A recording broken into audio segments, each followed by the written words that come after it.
Hey Geeks, we're back with another sci-fi review, and it's been a while since we've reviewed this show, The Expanse, so we actually have 3 episodes to talk about for this video. Season 2, episodes 3, 4, and 5, titled Static, Godspeed, and Home. And if you haven't seen these episodes, you might want to skip the video, because this is your spoiler warning. So, Static was kind of a quiet episode, and in my opinion, kind of average by The Expanse's standards, because The Expanse is an absolutely amazing show. And so, Static, not one of their better episodes, but still very good. This episode was kind of a catch-your-breath episode after that super crazy awesome premiere. Yeah, exactly. And I think it did its job pretty well. It set up the next 2 episodes, which in my opinion are 2 of the best episodes of the entire series, very, very well. First of all, I want to say this was actually a great episode for Amos. He is actually becoming one of, if not my absolute favorite character, because he often comes across like this muscle-bound meathead who is obviously intellectually beneath everyone around him. But in this episode, he was able to get into the head of the scientist. And I thought that was really cool because, you know, they didn't know how to reach this guy, but Amos got to the bottom of it, and I thought that was really cool. Yeah, he's not as intellectually beneath people as he wants others to think he is. Yeah, it's like every once in a while, he shines through. And I think what it is I think Amos knows people. He might not know stuff, but he knows people. He's very, very street savvy. Yeah. And he has an amazing backstory that I believe they'll start getting into here soon. I hope so. I really like Amos. This was also a really good episode for Draper, everyone's favorite Martian Marine. She is so cool and so badass. She's another character who, I mean, she's totally new. This is only, I think, her 3rd episode, and she's awesome. She's one of my favorite characters. Yeah. And she had kind of an altercation with Travis, another one of the Marines, where he's been antagonized the entire time because he was born on Earth and then immigrated to Mars, so he's not a real Martian. And so he's been getting into it with his squad mates, and, you know, he accidentally punched Draper, and then she decked him. She took him down. And, you know, I think it's kind of like that was reflex, yeah? Yeah. But I also think she was taking out some of her frustration on him as well. Like, she wants to go to war with Earth. Yeah. And the fact that she's being held back, I think, is getting to her now. And so I think some of that frustration came out. Yeah. And she may have hurt Travis more than she meant to. Yeah, probably. She wants to go to war with Earth, but not just to go to war because she's in the military, but because Mars had this plan and Earth sabotaged it, and it makes her so mad that because of Earth, Mars isn't where it should be right now. And that's why she wants to go to war. And so she has this very strong, a little bit overblown sense of justice. And her quest for vengeance, I think, is really her driver. And I like this character so much. And we had 2 straight episodes after this one with no Draper. And I'm like, I want to know more about this character. I want more Draper. So let's get on that. Pretty sure she'll be in the next episode. I hope so. Because I think they're going to be on Ganymede. And she's on Ganymede. Yeah. And of course, this episode gave us Miller's plan to use the Nauvoo to crash into Eros and destroy it. And oh my gosh, just that alone, the setup, this episode as the setup for the next 2 episodes is what makes this one really stand out for me. Which brings us to the next episode titled Godspeed, and this is where this season is really starting to take off. I mean, it started pretty fast, and then it kind of, you know, hit the brakes a little bit, and then zoom. Godspeed was a fantastic episode. Visually, I think it was fantastic. The exterior shots of both the Nauvoo and of Eros, when they did like their spacewalk dive thing onto Aero Station, just all the way around, I thought it was just really cool looking, but then also super tense driven. I was sure that Diogo was gonna die first, and then when he didn't, I thought for sure Miller was gonna die, and then when Aero Station dodged the Nauvoo, I was like, holy shit. This episode should have just been titled Holy Shit, not Godspeed. It should have been titled Holy Shit. When Eros dodged the Nauvoo, he was like, oh my god, it missed. And I was like, no, it didn't. And I was like, what do you mean? No, it didn't. Just wait.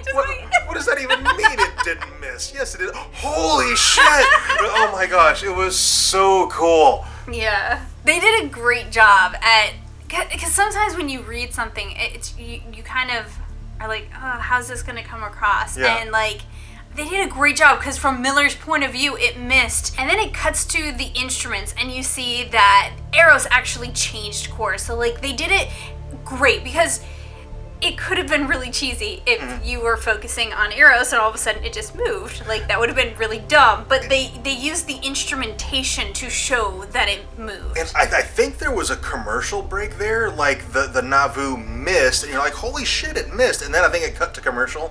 And then after that, I think we saw the instruments. I think that's how it broke down. We actually watched this. It's back to back, so it's and I think we watched it actually yesterday, so we're I think it actually cut the commercial there, which really benefited the editing. I think. I might be wrong, though.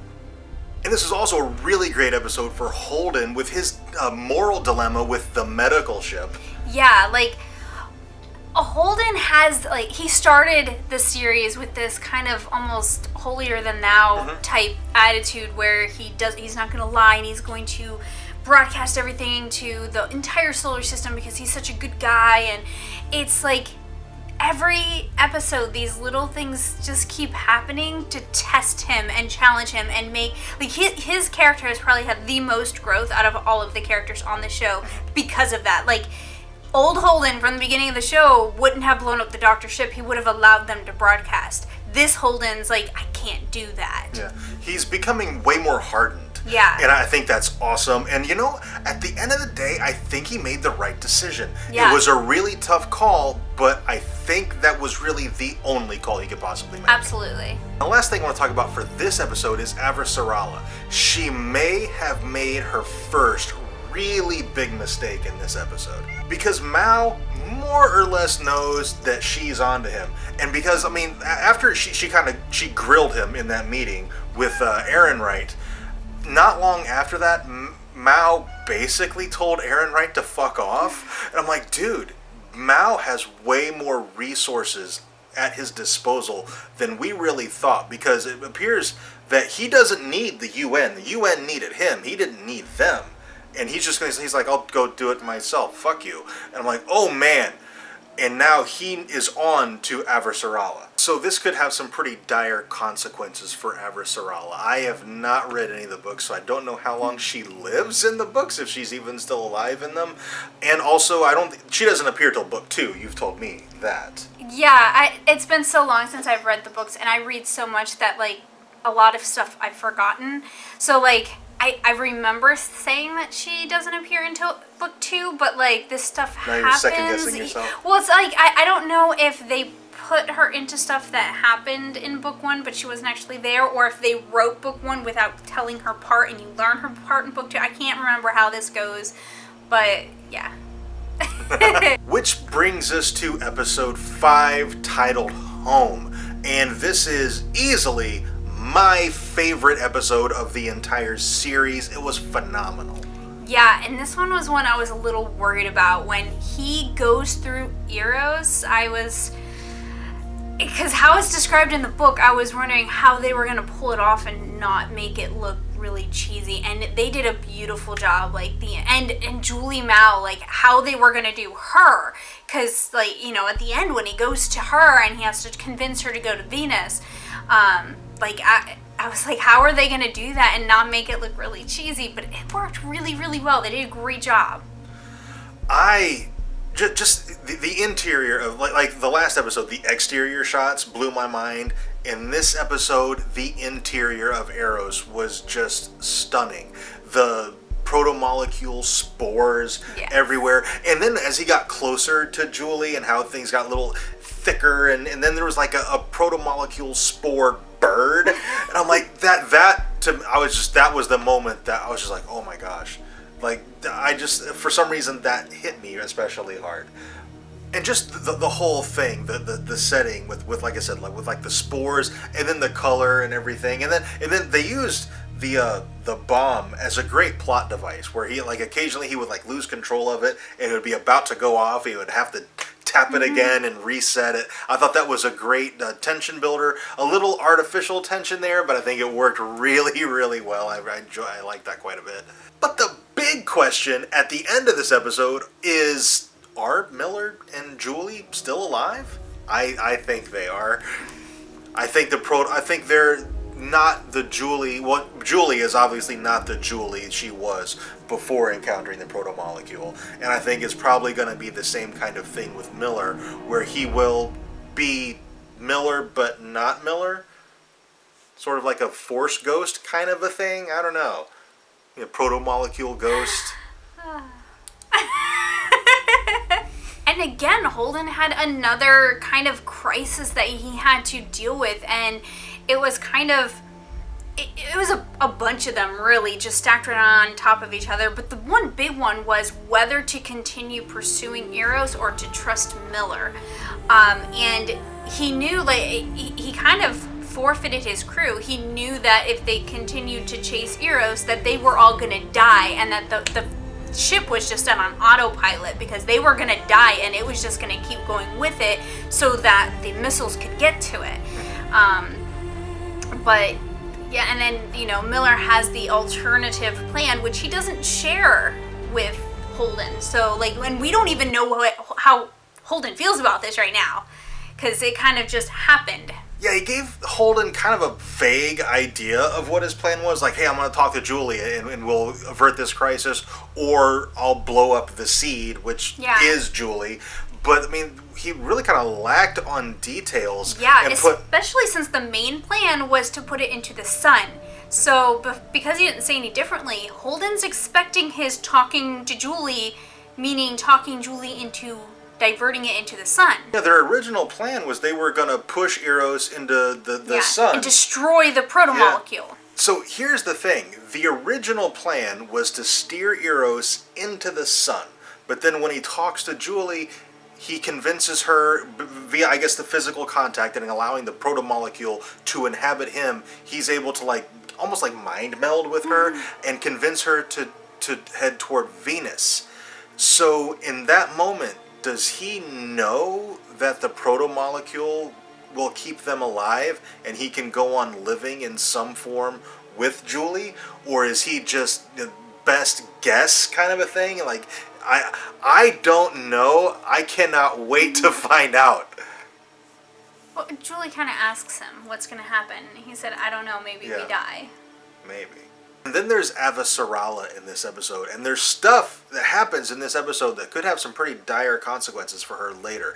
She vouches for Holden, and then he backs the ship off, and the missiles just go off in their own direction. So as far as the UN knows, he helped Fred Johnson hijack the missiles, and now the OPA has all these missiles. Yes. So the fact that she vouched for him, I don't know, but between Mao being onto her and that she knows kind of what's going on, and then her vouching for him for Holden with the UN and having that kind of sort of backfire a little bit, I don't know. She could be in some serious trouble. Yeah, I think either the next episode or the one after that is going to deal with how this goes down with her. I think there's going to be some fallout there, and I hope she doesn't die. I feel like almost every character is my favorite character. There's only one or two where I'm like, I don't care about them. Avasarala is my favorite character. Avasarala is really up there for me. Amos, I think, is my absolute favorite character. I really like Miller. I really like Holden. I really like Naomi. I really like Draper. The only one who I kind of don't really care about is Alex, and I even kind of like him. And the last thing we're going to talk about is the science in this episode, because there is some stuff that happens, like Eros suddenly first speeding up, moving out of the way, doing stuff like that doesn't really compute. Although they did make a mention that there was like a heat spout coming off of it, so the laws of thermodynamics were still happening. Mm-hmm. So we can't explain this science, but it is actually science. And then when the Rocinante was trying to keep up with Eros, they kept having to go faster and faster and faster, so they were getting these injections. And they had even explained on there, you know, like the injections will help combat it a little bit, but it basically just makes it so that they don't pass out, because they even said you go too fast and sustain it for too long, eventually a blood vessel in the brain is going to burst and you're going to die. So like there was solid science behind that as well. And that's something that The Expanse does probably better than any other science fiction show ever. Yeah, like when it has science, it has actual science, Yeah. and then when it bends science, it still has a, like Eros with the heat coming out of Yeah. it still has science. It's just like, hey, this is how we know that the science is still there, we just don't understand it. I really, like, I'm not a science person. I enjoy science, but I don't know a lot of science. But I really appreciated even that they mentioned the law of thermodynamics is still in place. Yes. So I thought that was really, really cool. And like I said, The Expanse does the science in science fiction probably better than any show ever has, ever. Okay, I think that's going to be it for this video. Pretty long video because we had to talk about 3 episodes of The Expanse, and they were fantastic. Oh my gosh, we're 5 episodes into season 2 of The Expanse. I think we have 5 episodes left, so we're at the halfway point. And wow, it's absolutely incredible. I would call it the best show on television right now. Yeah, it's really, really good. And it's really, really good because it's based on a really, really good story. So if you haven't read the books yet, read the books. Like, I'm telling you, the story is phenomenal. Game of Thrones in space is what people are saying about it. I'm still halfway through the first book. I am a slow reader and I haven't had a whole lot of extra time. I will get through the books though. I'm super excited about reading them. I'm super excited about the rest of season 2. We would love to know what you think. How excited are you for The Expanse and the rest of season 2? Let us know down in the comments. Also, if you enjoyed this video, tell us by dropping a like on it and subscribe for more reviews. And thank you very much for watching, and we'll see you next time.